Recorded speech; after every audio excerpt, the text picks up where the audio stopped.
जय हिंद दोस्तों, नमस्कार। आप सभी का एक बार फिर स्वागत करता हूं एक नए वीडियो में। और इस वीडियो के जरिए हम समझेंगे कि किस प्रकार सुप्रीम कोर्ट ने केंद्र सरकार को आदेश दिया है कि आप पेंशन पॉलिसी को चेंज करो। देखिए, लगातार आर्म्ड फोर्सेस ट्रिब्यूनल द्वारा पूर्व सैनिकों के हक में आदेश देने के बावजूद रक्षा मंत्रालय और केंद्र सरकार उनको डिसेबिलिटी पेंशन का बेनिफिट नहीं दे रही है। लंबे समय से उनके आदेश को पेंडिंग रखती है और जब कंटेम्प्ट ऑफ कोर्ट की कार्रवाई पूर्व सैनिक या सैनिक द्वारा की जाती है तो उसके बाद सरकार और एमओडी मिलके या तो हाई कोर्ट में या फिर सुप्रीम कोर्ट में उस एएफटी की याचिका को चैलेंज कर देती है। लेकिन अब जब सुप्रीम कोर्ट के पास में ये मामला गया तो सुप्रीम कोर्ट ने कहा कि ऐसा नहीं चलेगा कि आप सैनिकों और पूर्व सैनिकों को जो बेनिफिट लागू है वो आप उनको समय पे देंगे ही नहीं। और इसको लेकर एक फैसले में उन्होंने कहा कि consider revising disability pension policy for ex army man to prevent misuse through belated claims, supreme court tells union. यानी सुप्रीम कोर्ट ऑफ इंडिया ने भारत सरकार को कहा कि आप जो देरी से डिसेबिलिटी पेंशन के क्लेम एक्स सर्विसमैन को देते हो उस पॉलिसी में ज़रूरी बदलाव करो ताकि उनको समय पर डिसेबिलिटी पेंशन के बेनिफिट मिल सके। दोस्तों, ये 15 जुलाई 2025 की लेटेस्ट खबर है और इस पूरी खबर को आगे इस वीडियो में हम कवर करेंगे। Expressing concern over delayed claim for disability pensions by ex-army men, the Supreme Court today, July 15, asked the union to consider revising its policy to ensure there is no misuse of the law। यानी किसी भी कानून का misuse यानी दुरुपयोग ना हो, इसको लेकर जो एक्स सर्विसमैन को डिसेबिलिटी पेंशन के क्लेम दिए जाते हैं उस पॉलिसी में आप जरूरी बदलाव करो, ऐसा कहा है सुप्रीम कोर्ट ने भारत सरकार को। The bench of justice PS Narasimha and Justice A.S. Chandurkar was hearing a plea by the union challenging the Delhi High Court's order, which in a batch of petitions upheld the orders of the Armed Forces Tribunal, which granted disability pensions to 2 ex-army men। देखिए, armed forces tribunal ने पहले 2 भूतपूर्व सैनिकों को उनके हक में फैसला दिया, डिसेबिलिटी पेंशन ग्रांट करने का आदेश दिया। तो इसको लेकर भारत सरकार ने उन दोनों ही याचिकाओं को हाई कोर्ट में चैलेंज कर दिया, यानी उनके खिलाफ रिव्यू पिटीशन डाल दी। और हाई कोर्ट ने भी एएफटी के ऑर्डर को जारी रखा, कहा कि इन पूर्व सैनिकों को डिसेबिलिटी पेंशन तो देनी ही पड़ेगी। तो भारत सरकार एएफटी के फैसले को लेकर, हाई कोर्ट के फैसले को लेकर सुप्रीम कोर्ट ऑफ इंडिया तक पहुंच गई। कहा कि जो एक्स आर्मी मैन को जिनको डिसेबिलिटी पेंशन देने का आदेश एएफटी और हाई कोर्ट ने दिया है वो सही नहीं है और इस फैसले को बदलो। लेकिन सुप्रीम कोर्ट ने इस फैसले को बदलने के बजाय और ज़्यादा भारत सरकार के ऊपर समस्या पैदा कर दी है। सुप्रीम कोर्ट ने कहा है कि आप भूतपूर्व सैनिकों के साथ ऐसा काम क्यों कर रहे हो। आप अपनी जो भी पॉलिसी है जिसमें ये लिखा है कि कोई भी जो सैनिक है वो 1% भी डिसेबल हो जाए और वो रिटायरमेंट आ जाए तो उसको जो डिसेबिलिटी पेंशन ना देने के जितने भी रूल है उन रूल को बदल डालो और नई पॉलिसी लेके आ जाओ। 1% डिसेबल होने पर भी इन भूतपूर्व सैनिकों को डिसेबिलिटी पेंशन जारी करो। Justice Narasimha inform the solicitor general Tushar Mehta appearing for the union. यानी भारत सरकार की ओर से जो एसजी है तुषार मेहता वो अपीयर हुए। उनको सुप्रीम कोर्ट ऑफ इंडिया के जस्टिस नरसिम्हा जी ने कहा the attorney general has already been asked to look into the present disability pension policy. कहा कि सुप्रीम कोर्ट ऑफ इंडिया द्वारा पहले से ही अटॉर्नी जनरल को ये कहा जा चुका है कि जो प्रेजेंट एक्स सर्विसमैन के लिए डिसेबिलिटी पेंशन की जो पॉलिसी है उस पॉलिसी को आप देखो और उसमें जो कमियां हैं उनको दूर करो। Considering that a large number of such matters are being filed for seeking disability pensions at a belated stage. जहां पे एक्स सर्विसमैन एएफटी से लेकर सुप्रीम कोर्ट तक न्याय की लड़ाई लड़ते हैं और कई सालों के बाद उनको डिसेबिलिटी पेंशन मिलती है। तो इस पॉलिसी को बदल डालो और डिसेबिलिटी पेंशन जारी करने को लेकर जो एक सकारात्मक पॉलिसी है वो एक्स सर्विसमैन के लिए लेके आओ, ऐसा सुप्रीम कोर्ट ऑफ इंडिया द्वारा पहले ही भारत सरकार को कहा जा चुका है। He verbally expressed we had asked the attorney general to look into this matter, look into it and get this policy examined. Why is it that so many people are coming and these things are happening? After 15-20 years, they are coming. That is an abuse of policy. और आगे जज साहब ने कहा कि कई ऐसे ex serviceman हैं जो 15-20 साल के बाद वो आके याचिकाएं डाल रहे हैं, सुप्रीम कोर्ट तक लड़ाई लड़ रहे हैं, ये उस पॉलिसी का अब्यूज़ है। However, he further added that even in fresh cases, the government ends up challenging the APT decisions, thus necessitating a policy review. और कहा कि जो पुराने केस है वो तो चलो ठीक है, आ रहे हैं, उनको लंबा संघर्ष करना पड़ रहा है, लेकिन APT के जो ताज़ा आदेश है उनको भी भारत सरकार नहीं मान रही है, उनको भी हाई कोर्ट और सुप्रीम कोर्ट में चैलेंज करती है।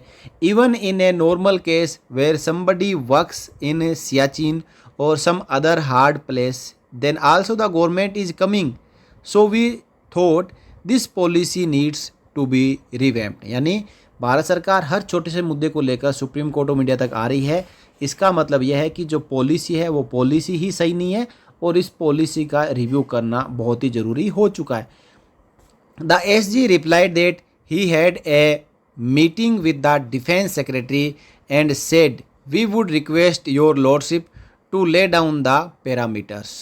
और जो सॉलिसिटर जनरल है उन्होंने कहा कि हम डिफेंस सेक्रेटरी के साथ में मीटिंग पहले भी कर चुके हैं, आगे भी करेंगे, और हम आपने जो बात कही है और जो डिसेबिलिटी पेंशन के पैरामीटर्स है उनको वापस सेट करेंगे और माय लॉर्ड आपकी बात को हम मानेंगे। इसके बाद justice Narasimha interjected, it's your policy, why should we lay down, we will not even touch it.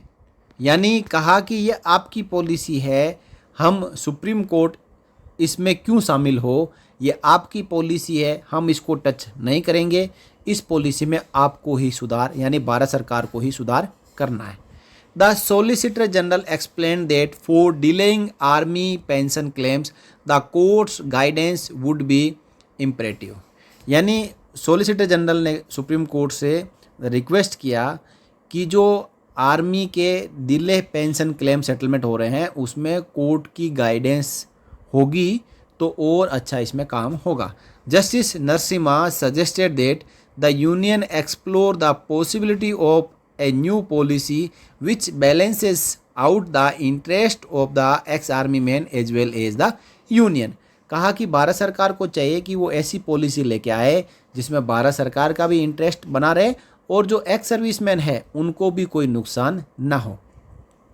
Have a meeting and decide if you can come up with A new policy by which both interest can be taken care of it. देखिए जज साहब के शब्द हैं जो कि वैसे ही यहाँ पे इन्वर्टेड कोमा में लिखे गए हैं, जिसमें जज साहब ने कहा कि एक ऐसी नई पॉलिसी लेके आओ जिसमें दोनों का इंटरेस्ट शामिल हो, यानी भारत सरकार का इंटरेस्ट भी शामिल हो, उनके भी हितों की रक्षा हो और एक्स सर्विसमैन के हितों की भी रक्षा हो।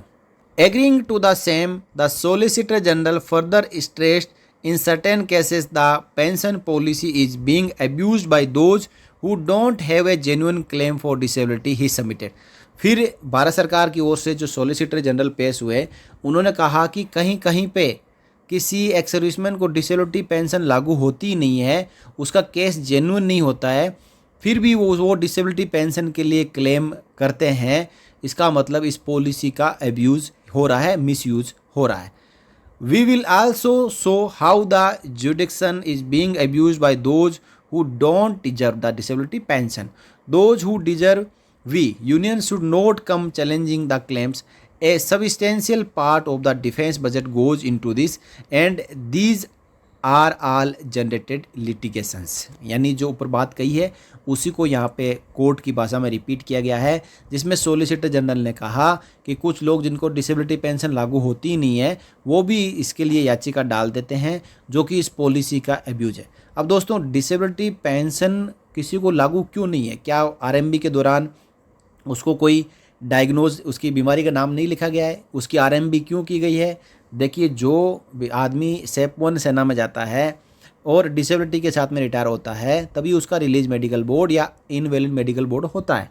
और ये बोर्ड हो रहा है, इसका मतलब उसको शारीरिक क्षति पहुंची है और वो जो नॉट एट्रीब्यूटेबल और nor aggravated by military service या एट्रीब्यूटेबल और एग्रीवेटेड बाय मिलिट्री सर्विस हो सकती है, किसी भी प्रकार की हो सकती है। नाना केस हो सकता है, एग्रीवेटेड और एट्रीब्यूटेबल टू मिलिट्री सर्विस हो सकता है, लेकिन वो स्टेप 1 तो नहीं है। वो स्टेप डाउन करके ही सेना से सेवानिवृत्त हो रहा है, तो इसका मतलब उसको डिसेबिलिटी पेंशन दी जाए, क्योंकि बाहर आके उस डिसेबिलिटी के कारण वो आगे सर्वाइव नहीं कर पाएगा, वो सेकेंड कैरियर के तौर पे सही से जॉब नहीं कर पाएगा, इसलिए उसके शारीरिक क्षति के बदले क्षति पूर्ति है, वो डिसेबिलिटी पेंशन है। तो जस्टिस साहब ने क्या कहा, however pointed that one should not forget that the Clements have also served the country, he said. तो जज साहब ने बहुत ही अच्छी बात कही, कहा कि इट्स नॉट लाइक दैट, यानी ये उस प्रकार नहीं है। They have served the country, उन्होंने देश की सेवा की है। Have a relook at the policy and ensure there is no misuse and at the same time.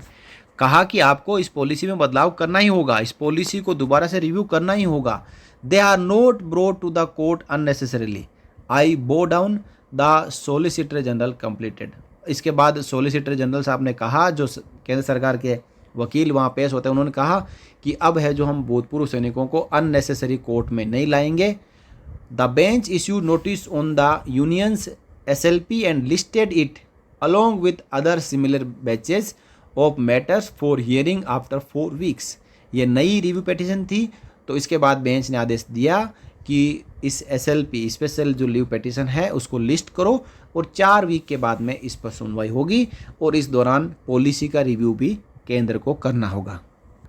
तो इस प्रकार जो सुप्रीम कोर्ट ने कहा है कि पूर्व जो एक्स सर्विसमैन के लिए विकलांगता पेंशन नीति में संशोधन पर विचार करें, ताकि विलंबित दावों के माध्यम से दुरुपयोग को रोका जा सके।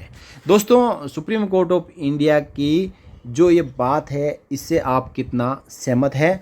और जो जज साहब हैं, उन जज साहब के लिए आप 2 शब्द इस वीडियो के कमेंट बॉक्स में ज़रूर रखें।